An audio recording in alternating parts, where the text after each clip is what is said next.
Live from the Washington, D.C. area, it's the Inside Scoop, Emerald Planet. All the ecology news that our viewers want to know. Now, here's your host, Executive Director of the Emerald Planet, Dr. Sam Lee Hancock. Hello, I'm Dr. Sam Hancock of Emerald Planet and Emerald Planet TV, coming to you from Washington, D.C., the Washington International Convention Center, Live with the Washington, Superhighway DC High area. Technology Washington Auto Show. We're here looking at the latest technologies about how we're going to be moving people as we add 2 billion souls to the planet throughout the 21st century. We'd like to thank you for being with us. This is the first time that we've been here actually in the show, and this will be the 5th year that we covered it. I have sitting with me Kevin P. Riley, who is the chairman of the Washington Auto Show, and also he is president of Alexandria Hyundai. Kevin, welcome. Sam, welcome to the 2014 Washington Auto Show, and thank you for actually coming down to the show this year. This is great. Well, this is absolutely wonderful to be here. There's a lot of excitement, and it's really just fantastic, the amount of technology that's going on within this building. But tell us, what is the Washington Auto Show? Well, we like to call it the public policy show for our industry stakeholders, and we're really located at the intersection of government and industry. So we provide a unique platform for industry executives and government officials to get together and really shape our future in terms of our mobility solutions. But also you have tens of thousands of people coming through the doors, coming in to look at all the latest technologies. It's a way that the manufacturers as well as the dealers are able to show the latest and the greatest. So what is one of the other purposes as far as the auto show? Well, we're important to the manufacturers for 2 reasons. First of all, Washington is one of the largest cities in which to sell cars, so we provide a great market to sell cars. So they want to bring those consumers in and show them what the latest and greatest is. But also we provide a platform to talk to government. And when you bring those 2 things together, it's very powerful. In fact, we've grown to be one of the top 5 auto shows in the entire nation. There's actually a French body that certifies. It's called OICA. And we are now one of only 5 OICA certified shows in the entire United States, and we're very proud of that fact. Well, and I was going to say, I think it's absolutely fantastic what you're doing and how you're doing it, because having that certification really does mean something in the international automotive field. But many people are asking is that we add more automobiles because we're going to 1 billion cars on the roads. How is that really helping the environment? So what kind of technologies are helping on conserving energy, at the same time making it safer, more comfortable, and at the same time making it so they can telecommute anywhere on the planet? Great. Now, this is a 3-hour show, right? Because that's about how long it's going to take me to explain it. But no, it's wonderful for everybody coming down to the show.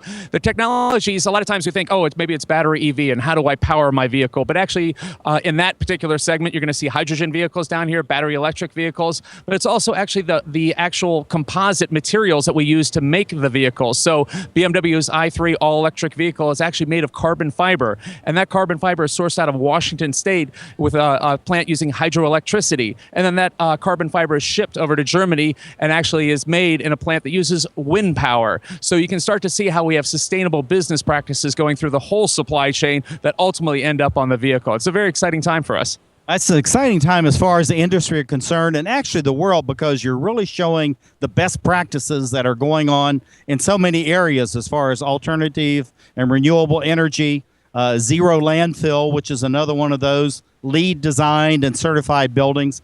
I mean, it really is exciting that you can actually do that. But at the same time, you're greatly reducing the fuel consumption. Tell us about how people are actually going to be able to save both with the all-electric cars, but also as far as the energy reduction on fossil fuels.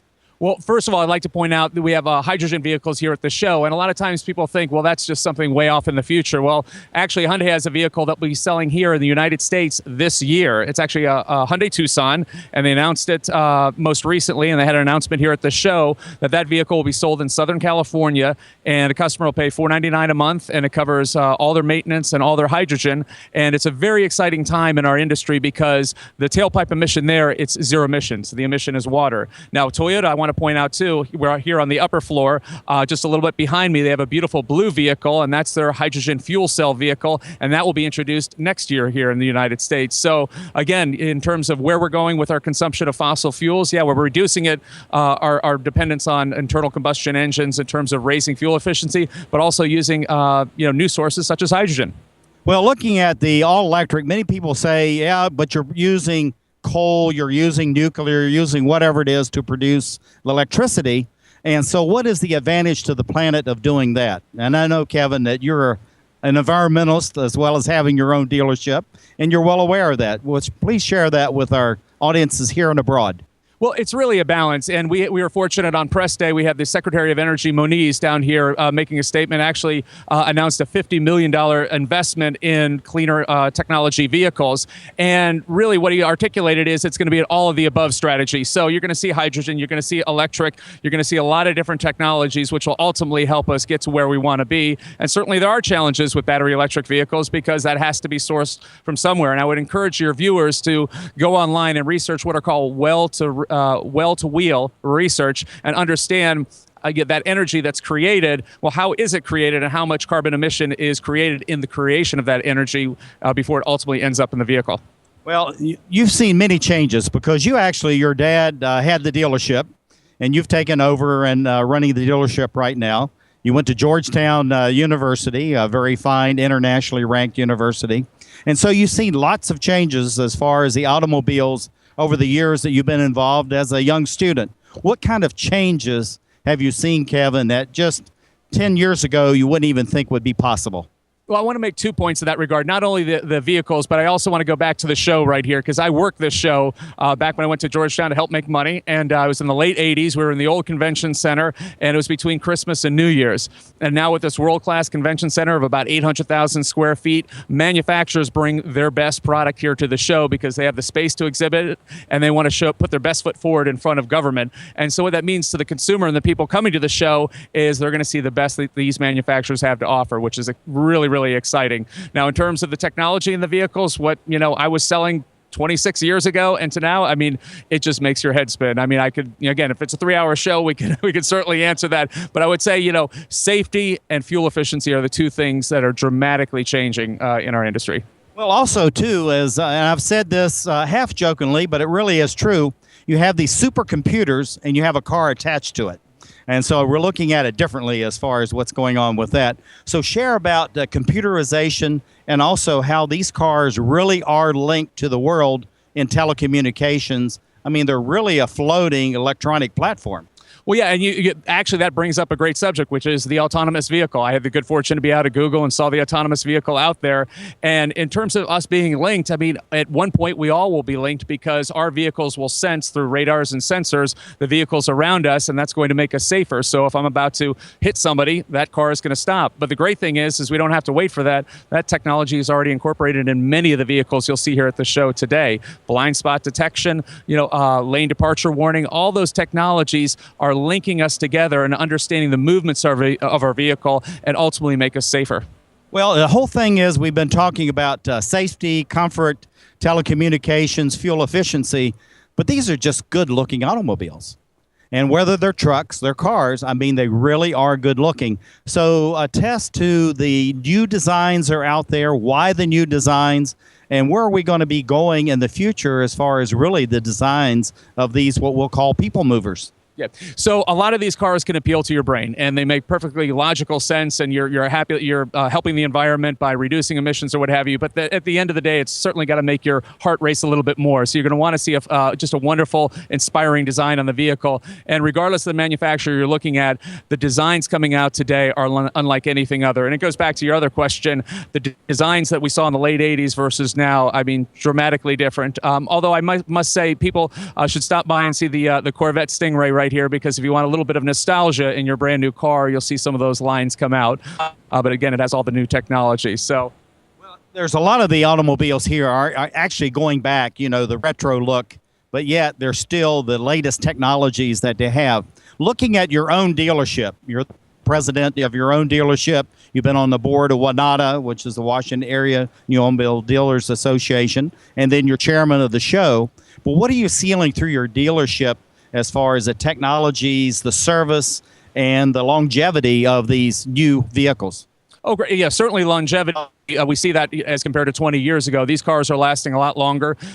Industry-wide, we have the longest age of fleet of vehicles than any other. I think it's about 11 years is the average age of a vehicle on the road today. So these cars are great. They're lasting a long time. You take care of them. And with the sensors that you were indicating before, they're going to tell you when you need to go in and get the proper care for your vehicle. And I think this is something that many people don't realize, that the jobs, as far as the dealerships are concerned, these are very high tech. There's a lot of employment. We have about a minute and a half, but just give us about 1 minute about the employment and what a dealership brings to the local community. Yeah, well, we create a lot of jobs. I mean, we're right there on the front lines. My dealership's located in Delray, so on a community service front, we're the first call from the PTA or whatever charitable organization that needs some help, and we're more than glad to give it, because at the end of the day, it's about relationships, and the people that live in our communities, they want to come in, talk to us, and they know that they trust us because, in my case, we've been there 13 years, and they're going to see us year after year, and we want to find out what are the customers' needs and what can we do to best match those needs, and we want to take care of them. If we do that right, they'll be back to see us again and again. Well, I think it's absolutely fantastic, and the longevity of these, the new composite materials, smaller engines, but yet more horsepower. How do you do that, where you actually have smaller engines, but yet they're more powerful? I think one of the major advancements we saw to the internal combustion engine, and that's something people leave out of the discussion because we make those advancements in that engine, and we're going to save a lot of carbon, on the planet, and that's through direct injection technology. And it's a good example because the parts to allow an engine to do that were very expensive, but through advances in technology, the cost came down because those parts are subjected to extreme heat, and now we can actually have direct injection in the vehicles, and it's having your cake and eating it too, because I get more horsepower and better fuel efficiency. Well, I just think it's fantastic. We are running out of time, but Kevin, what do you see for the show itself, but also for the dealers throughout this area, but the consumer? I mean, that's what this is really all about, is the consumer. So what are they going to see over the next 5, 10, 15 years as far as these new vehicles? Well, I want to tell them what they're going to see over the next 5-10 days, and that's I want them to come down here to the show. First of all, be entertained. Secondly, be educated. So just have a great time down here, but it's a great educational device, too, just to understand what's going on in terms of new fuel cell technologies. And also, maybe if you're shopping a car, it's a great place to see them all at once. Well, I think it's absolutely fantastic. I'm going to adjust my headset here. But thank you for being with us as we're looking at the high technology superhighway. This is what's going on at the Washington Auto Show. It's very important to have the latest technologies out there to save energy and at the same time to allow you to have the latest techniques and possible. So thank you for being with us. Throughout the globe, help to understand what's going on.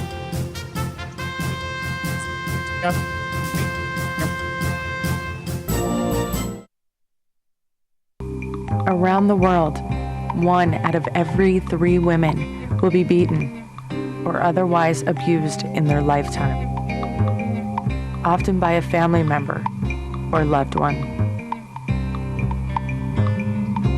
A future free from violence. It's all she's ever wished for.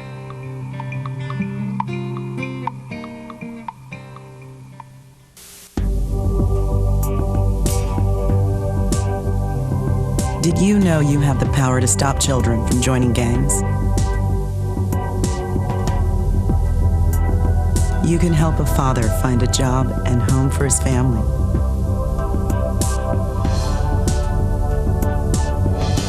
You can assist a woman who can't afford the medicine she needs to live and the home she can't live without. You can choose to make a difference in our community. Support Volunteers of America, and you can help improve the lives of nearly 2 million Americans each year with programs and services that help individuals and families overcome their challenges to become as independent as possible. Support the programs that are working in our community. Contact Volunteers of America today. Call 1-800-899-0089. For some folks, saving for the future is easy, but for you, it might take a little more effort. Saving for your future is your responsibility. And there's a lot to save for. I never thought of that. Like your child's education, perhaps uncovered medical expenses, or just to be sure you can live the way you want when you retire. The time is now to save for tomorrow. Save now or work forever. The choice is yours. Choose to save.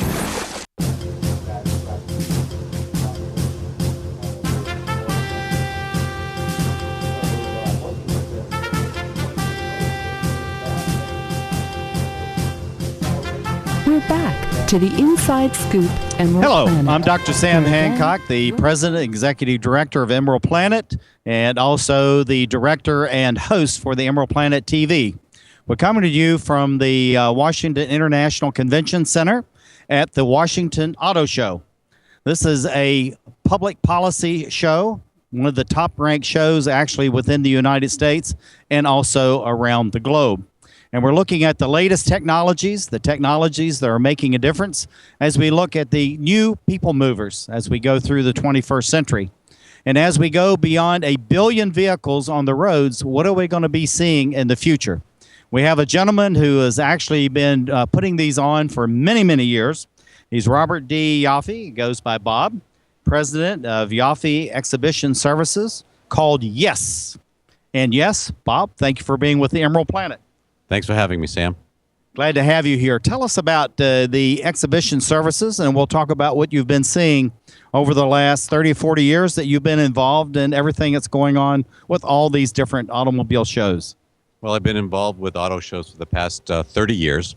I've seen a lot of changes in the industry. There are obviously new technologies that are out there. GPS was never imagined 30 years ago.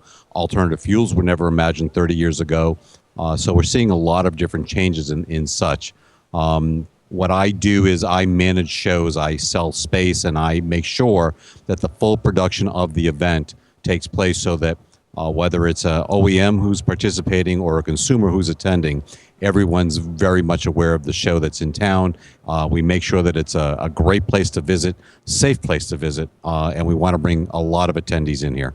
Well, looking at all of this, of course, the real emphasis has been not only on fuel efficiency, but also on comfort, safety, and the ability to stay connected because everybody wants to be 365 these days.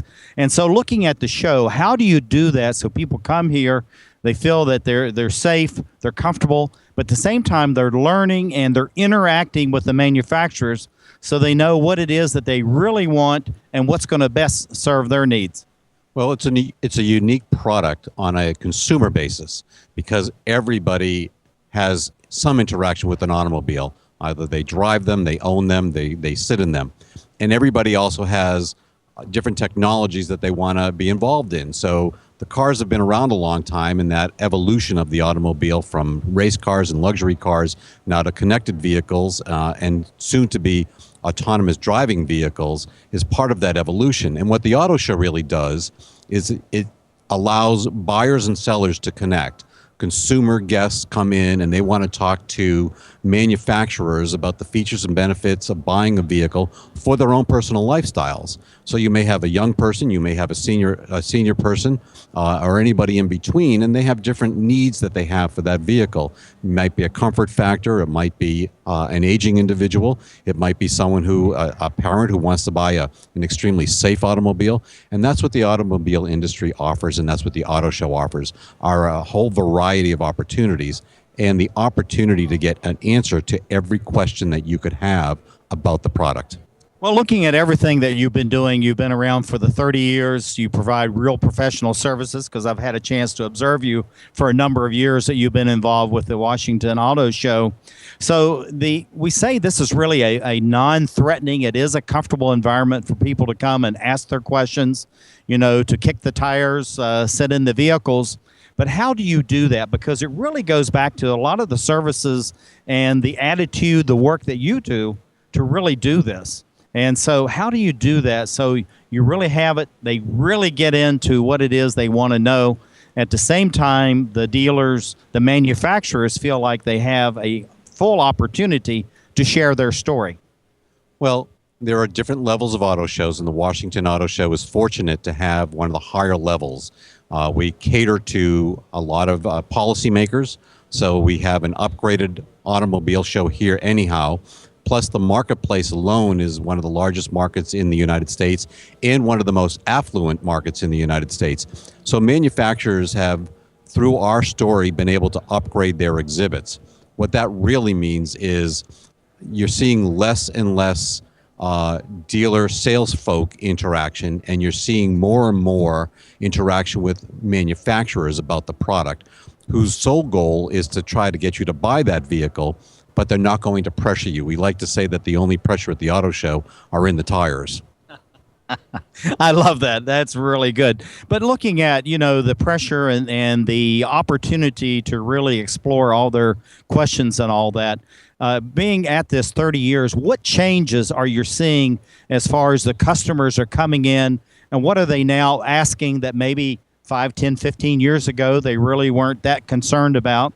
And at the same time, what are the manufacturers really emphasizing that's quite different than when you actually started in the industry? Well, when you think about the automobile and how it's evolved over the past 30 years, and even how it's evolved over the past 5 years. 5 years ago, the backing up systems, the visual cameras, weren't anything that they were just being conceived, and now they're going to be standard equipment, so that there's safety opportunities.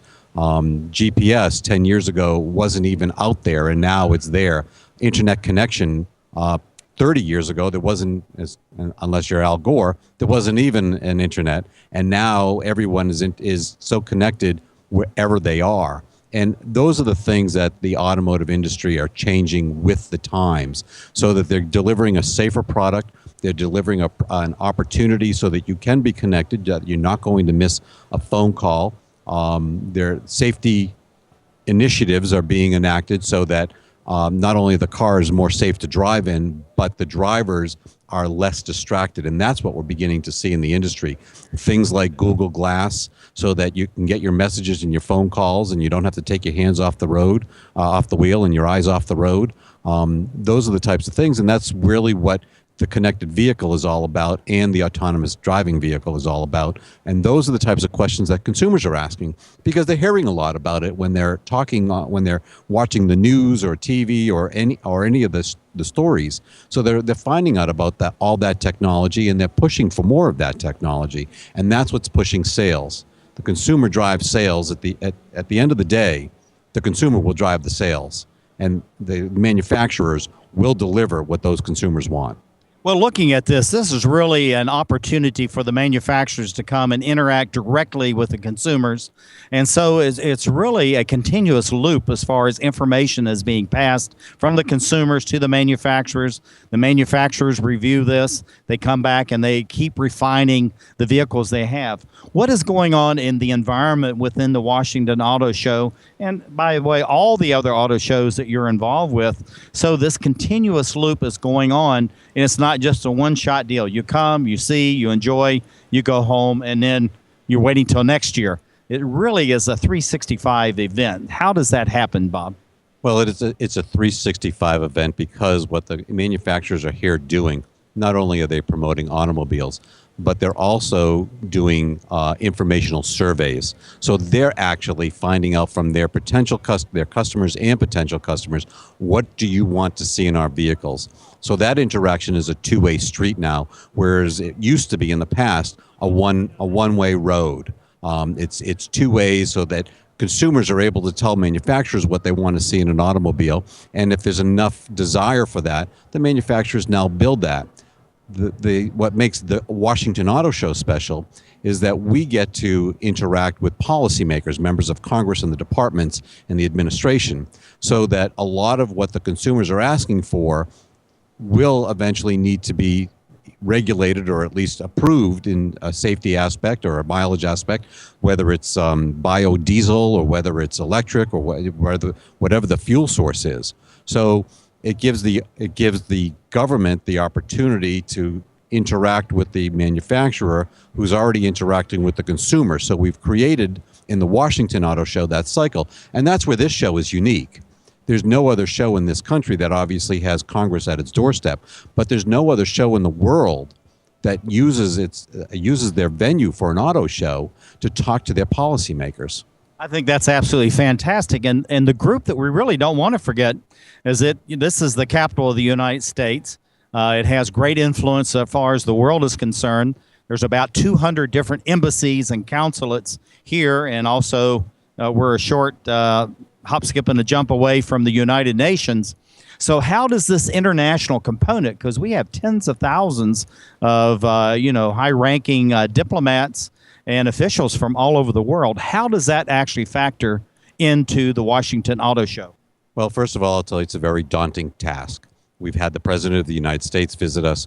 We've had almost every congressman or senator at one time or another walk through the show. We've had every single department head walk through the show. We've had folks from the consulates and the embassies. And so it's a daunting task when you figure out that portion of our audience. And we've actually taken advantage of that, which is why we now call ourselves the Public Policy Show. So we are giving the opportunity to those policymakers to actually have themselves and their staffs come to the show and interact with the makers of these automobiles. And that's a huge benefit to those policymakers as well as to the consumers. So they're beginning to educate themselves on the product so they can now write whatever policy has to go along with that. So here we are at the nation's capital, helping to create policy at a public auto show, and something 30 years ago was unheard of. And I think it's fantastic, and tying in the international is very important. We're getting low on time. So how has, your organization changed over these 30 years that 5-10 years ago you wouldn't even envision would happen? Not the product, not the manufacturers, but your own organization. Well, my own organization's had to grow with this event, with especially this event, because of the daunting task that we have. And when you think about what we do as a management company of a show, there are approximately 84 shows in the United States that are managed, and we're one of the top 3 or 4 in the country. Then when you turn around and you take a look at the world, we're talking about being one of the top 20 shows in the world. So we've had to grow with that stature. We've had to increase our staff. We've had to be more interactive and proactive, and being on top of all the news opportunities that are taking place within the industry so that we can present the type of product that policymakers and consumers would expect to see. Well, I think it's fantastic. I know this is an internationally certified show. We are really running out of time. What does that mean, though, internationally certified? Well, the OICA certification takes the best shows in the world, and for most countries, if not all countries other than the United States, each country has one auto show that is certified by OICA, the International Certification Board, as their best top show. And it may be just a huge event, and it's more manufacturers, more OEMs. There are 5 of us now in the United States. That's fantastic. Well, thank you for being with us. This is Bob Yaffe, President Yaffe Exhibition Services. And thank you for being with us as we bring you the latest technologies for automobiles as we look around the globe, create the Emerald Planet. One day these rats were playing in the woods. Well, it's some matches and that's no good. Listen to smoke before you give it a try. Only you. Don't play with matches. Don't play with fire. Cause there's nothing very funny about $3,000. Nothing very nice. Holy smile. So if a gorgeous force is what you desire, don't play with matches. Don't play with fire. Only you can prevent wildfires. Fire. Why don't you just wash your car at home? When I wash my car, everything runs down the street and down into the storm drains. With all the chemicals in the soaps and waxes, the last thing I want to do is poison my own drinking water. At least here, it's all contained and recycled on site. That's why I also take my car in for oil changes instead of doing it myself. I might take a chance on spilling stuff. You know what the best part is? What? More time to kick back and watch the game. How far would you go to protect the planet? I want you to build an ark.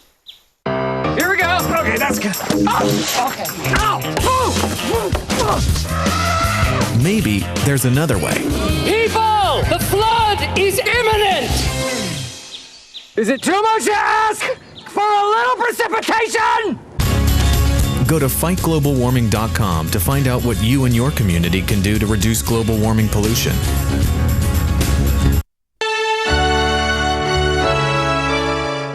Somewhere around the world, there are men and women of the armed forces risking their lives, helping rebuild communities after natural disasters, collecting toys for needy children, tutoring kids in school.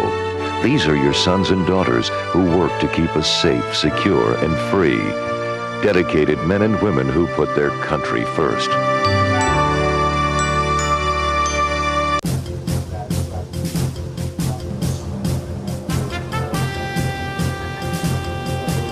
I can't hear a thing.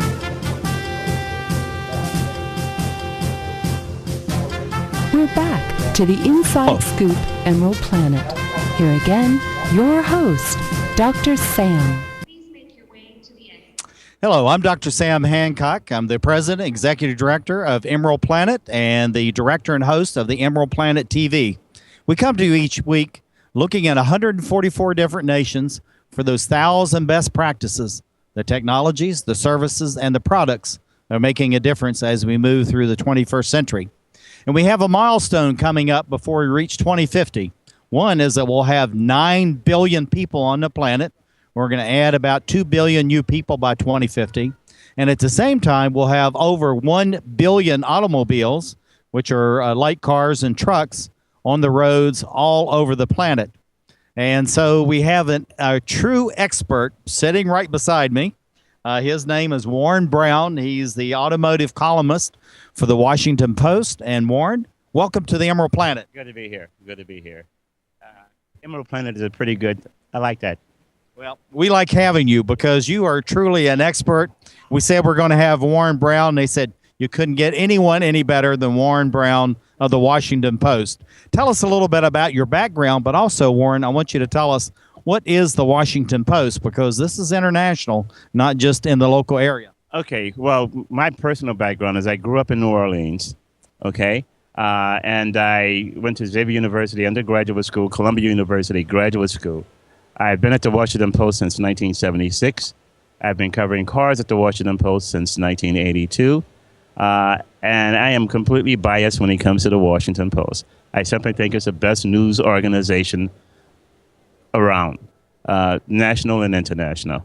Well, we really think it's fantastic, and I know you're doing an absolutely wonderful job. And we went back and did a lot of research about the articles, the vehicles that you were reviewing, the comments about that. I mean, you really are a true expert. So you came with, all of this background as far as education. You have years of experience. But how did you become such an expert as far as the automotive industry itself?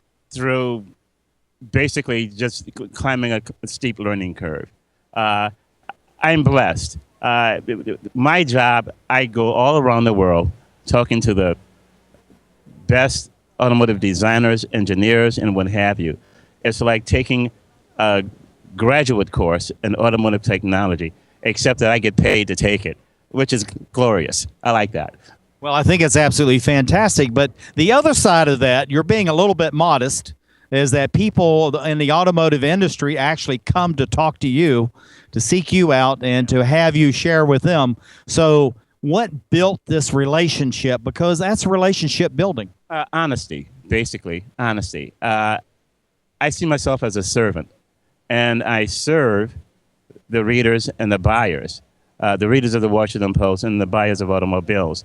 The only thing they require of me is that I tell them as frankly and as entertainingly as I possibly can, what this industry is about. And that's what I've committed myself to doing, which is telling folks as much as possible where the industry is going, why it is going there, how it intends to get there, how it's going to affect them, and to do it in as clear and intelligent a way as I possibly can. Well, I read a number of your articles in getting ready for the interview, and you certainly do everything that you set out to do, Warren. Including this part. Okay.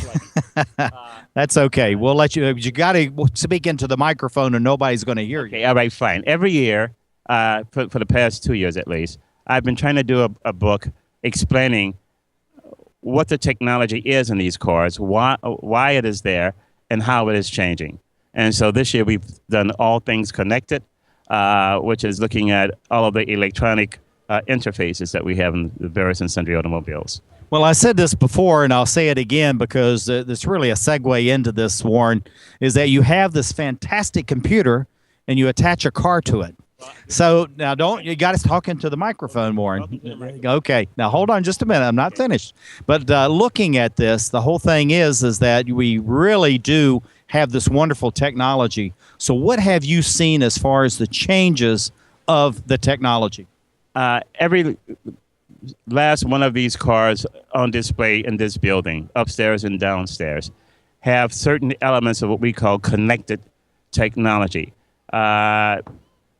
Lane departure warning systems, blind spot monitoring systems, and so forth and so on. And all of these are pieces of what eventually will be driverless or autonomous driving vehicles. I don't know of anybody in the industry who likes to call them driverless vehicles or autonomous driving vehicles, but that is essentially where they're going. And it's not just Buck Rogers stuff. It's the idea is to, well, for example, in the United States, we kill 32,000 people annually in traffic accidents. 99.9% of those traffic accidents are caused by human error. Now, a lot of my colleagues in the automotive media hate me when I say this, but the simple fact of the matter is that computers tend to drive a lot better than humans. And so that's where we're going with this, to try to reduce the number of fatalities that we have out of these vehicles, and to do it through sensors, radar, sonar, what have you. But it works. That's where we're going. Well, I think it's wonderful that you're able to share that. And of course, this is through the experience over all these years. You're seeing it, but there's incorporating the comfort and the safety of the vehicle itself in order to reduce that.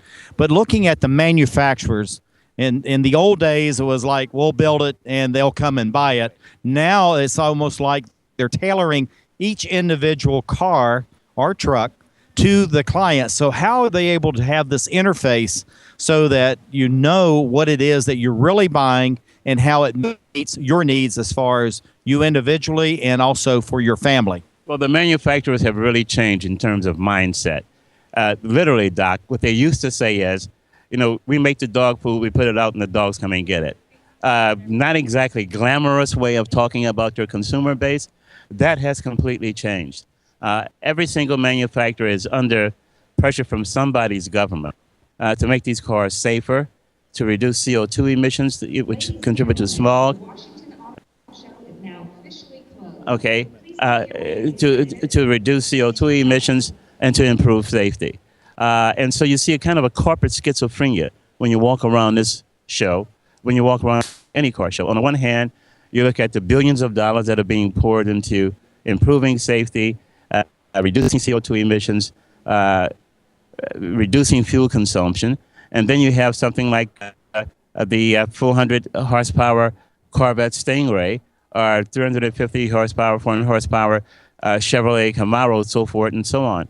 And you say, what gives? What gives is that car companies try to hit every single market niche.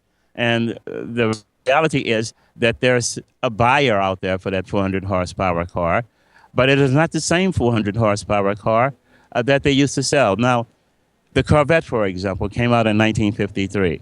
I'm 66 years old. I've been covering this beat for about maybe 33 years. I can honestly say that I've driven every Corvette there is to drive, okay?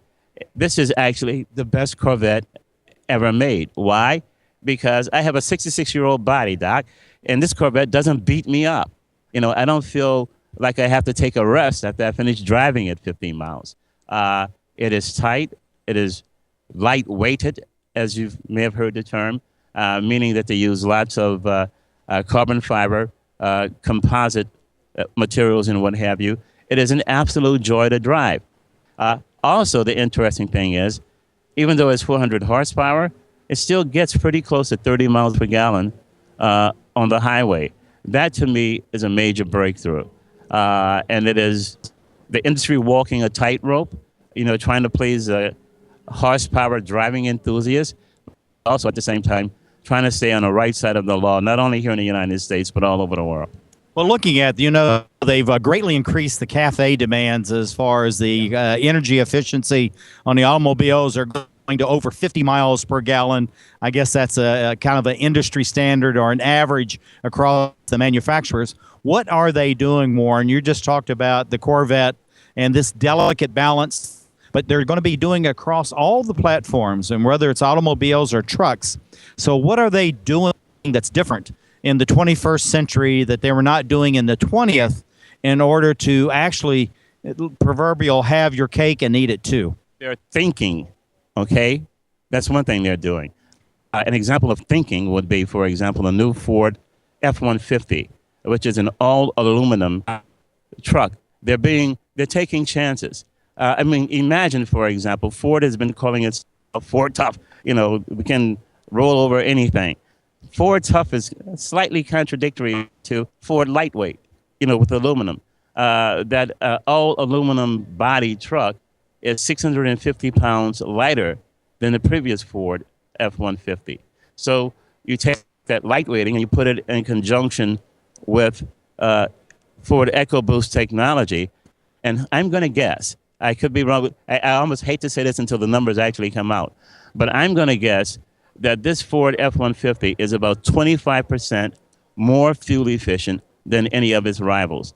So if Ford is successful in greatly reducing fuel consumption in its working pickup trucks, and at the same time not losing anything in terms of rough, tough, working truck, the F-150 has been the best-selling truck for about 35 years.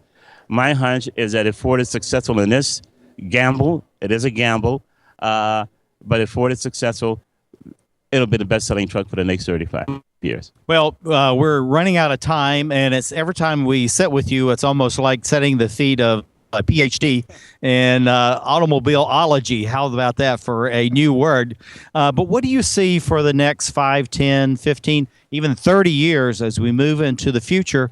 And how does Warren Brown and the Washington Post fit into that future? We fit into it by constantly thinking about the future and looking at where the companies are going, what the suppliers are doing, what the manufacturers are doing, what the designers are doing.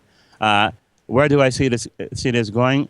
Ultimately, I think the current race now, as quietly as it's kept, is towards the autonomous driving or the called self-driving car. And the reason, as I said earlier, is for safety. We cannot continue to kill 32,000 people annually in the United States. And the United States has the lowest traffic fatality rate. China, the PRC won't confirm it, but we're looking at almost 1 million annually dying. Africa, the same thing, a high number of people dying, usually because of human error. Well, Warren Brown, we're going to have to leave you. Thank you for sharing about automobileology and your PhD and all that. Thank you for being with us.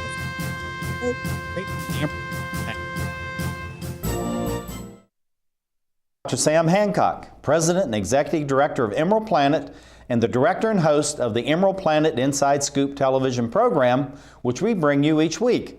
Emerald Planet is an international non-for-profit organization dedicated to identifying and sharing the 1,000 best practices in sustainable environmental and economic development across the globe. We are linking those who have successfully developed or discovered the latest advances to those in need. In spring 2014, Emerald Planet will begin its most ambitious project to date. Called the Emerald Trek, we will visit 144 countries over a 5-year period. Now, we need your help. As you may imagine, a historic journey of this depth and breadth is expensive. Please go to our website, www.emerald-planet.org, and press the Donate button. That's www.emerald-planet.org and press the Donate button. You can use your credit card or a check to support the Emerald Trek. All donations, large and small, will be most welcomed. Emerald Planet, and I thank you. Without geography, our children aren't ready for the world. Geography is everywhere. It's incredible creatures, rhythm, fashion, flavor, It's economics and politics. It's change. Understanding connections between people and places is critical in the 21st century. That's why we created mywonderfulworld.org. Go there now for your free parent and teacher action kits and give our kids the power of global knowledge. Because kids who understand our world today can succeed in it tomorrow.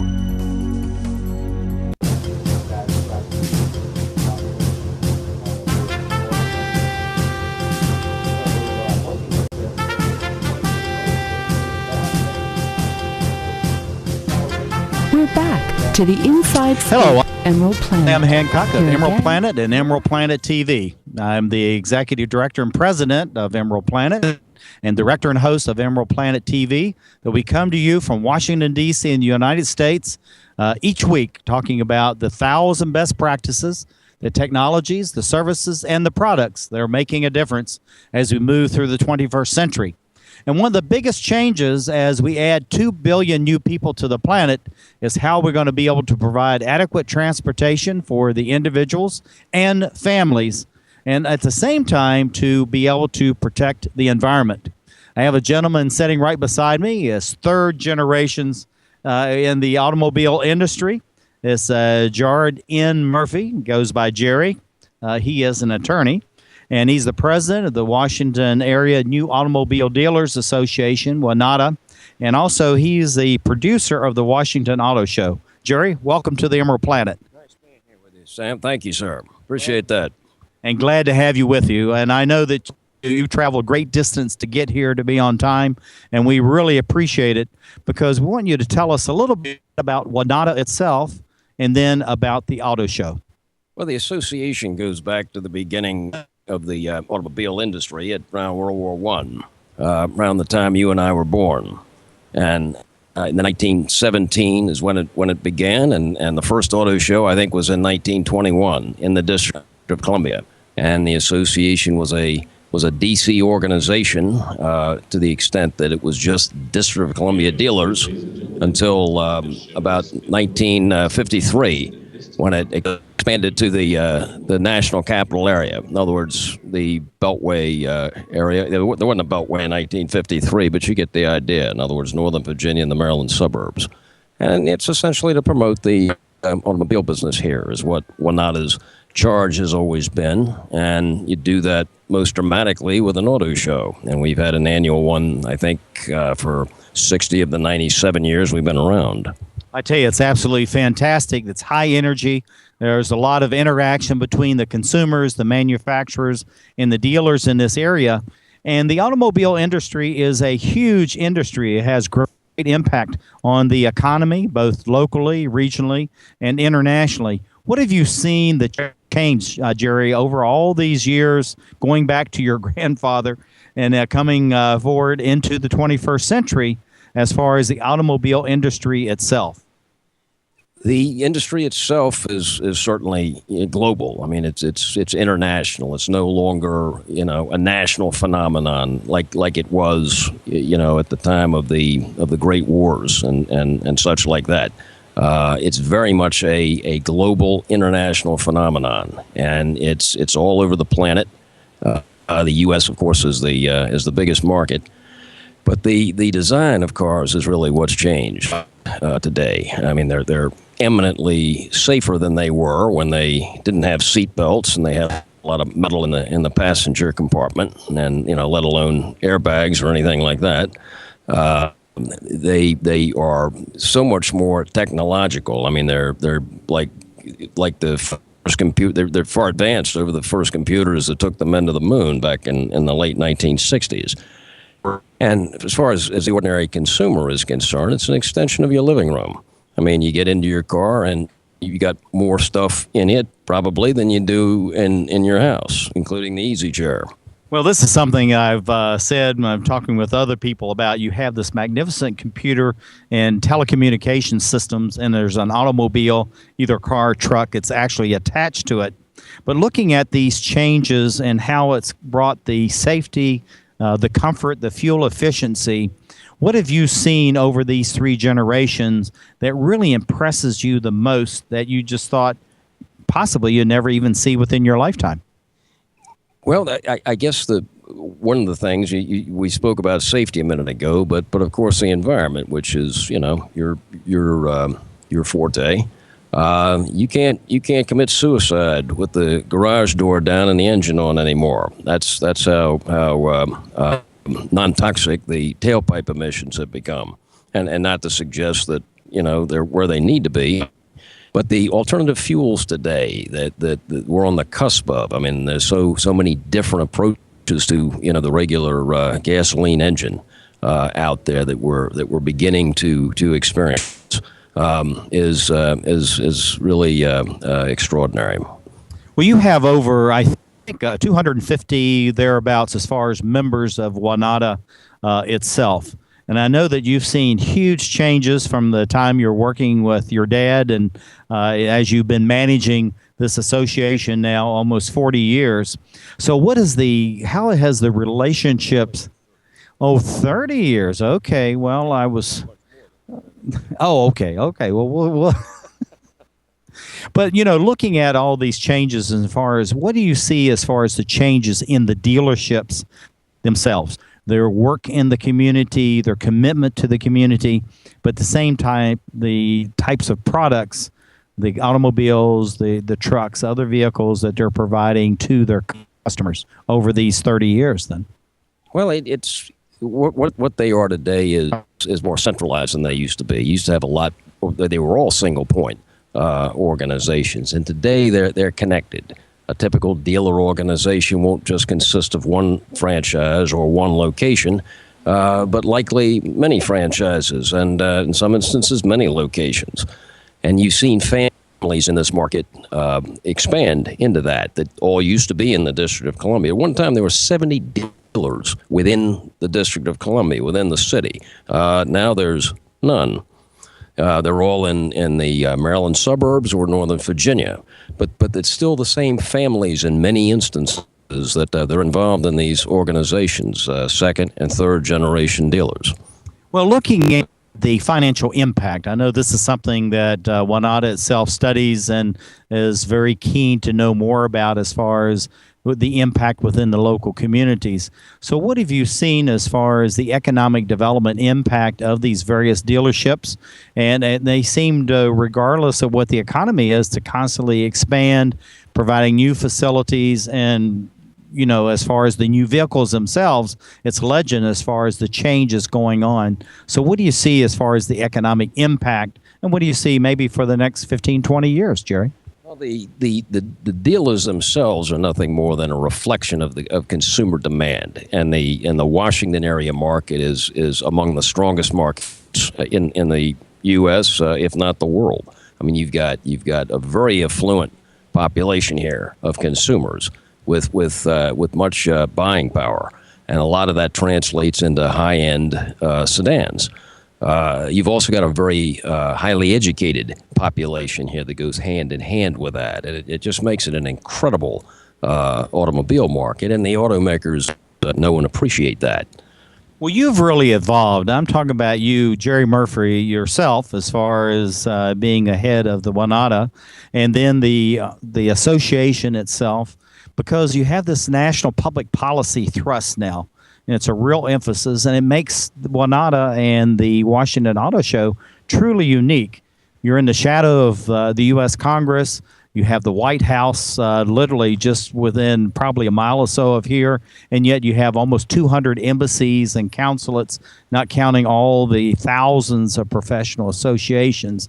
So how do you balance all of that, but make them feel like they're being included in everything that's going on, both with WANADA and with the auto show?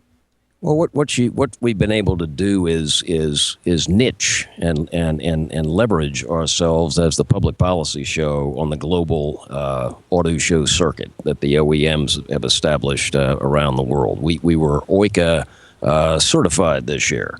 And you're going to ask me what OICA means. It's an acronym with some long French words in it that I can't pronounce, but it's essentially the organization of international manufacturers, automakers, and we're one of the top 5 auto shows in the country right now, and one of the foremost in the world. And that whole, where the industry can meet the lawmakers, because for better or worse, the United States government, the Congress, the White House, the agencies are partners with the OEMs, with the automakers in automotive design. That's the way it is. So it's important to have dialogue with them, and there's nothing that enhances that more than the backdrop of a Tier 1 auto show, which this one has become. I think it's absolutely fantastic, and I think this is something that'd be very surprising to our listeners, both within the United States and around the globe, that there is this ongoing collaboration between government, the various agencies, the manufacturers, the universities, and the research institutes. I mean, it's a huge collaboration as far as reducing the CO2 emissions, greenhouse emissions, reducing and increasing the energy efficiency of these automobiles, and also at the same time make them safer and more comfortable. So what does WANADA do as far as fostering this giant collaboration? Well, first and foremost, we've got to make sure that we're what we need to be for our dealers, and a lot of that is personnel. You're only as good as your personnel. So we're very much into the keeping the personnel in dealerships up to date on what they need to know, particularly the technicians. And we've established a foundation that you and I know through the Rotary Club is the Auto Dealer Education Institute that trains technicians as well as lays the foundation for auto sales techniques that need to reflect a market like this, where you've got a very sophisticated buyer, to keep those people up to date, state of the art in what they need to do in order to be able to deliver this market to the consumers. Well, we're getting short on time, Jerry, and every time I get with you, it's always very informative.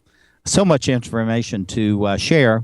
But what do you see for the next 5, 10, 15 years as far as WANADA is concerned, and the Washington Auto Show as far as where the consumer meets the manufacturers and the policymakers? Well, I think the Washington Auto Show is going to continue to be what it has become in the last 7 or 8 years, and that is, the public policy show on the global circuit. It's going to continue in that direction, but it's also going to hail back to what it was in 1921, which is basically a wonderful opportunity for Washington area consumers to come down and see everything that this market and this industry has to offer. And what it has to offer today is very exciting stuff. I mean, these cars will do everything except shine your shoes and shave you today. They're going to be automated. They can park themselves and keep you from crashing yourself. And it's just wonderful. Well, I think it's very fantastic. President of Washington Dealers Association and also producer of the Washington Auto Show. Thank you for being with us as we look around the globe for those 1,000 best practices as we create the Emerald Planet.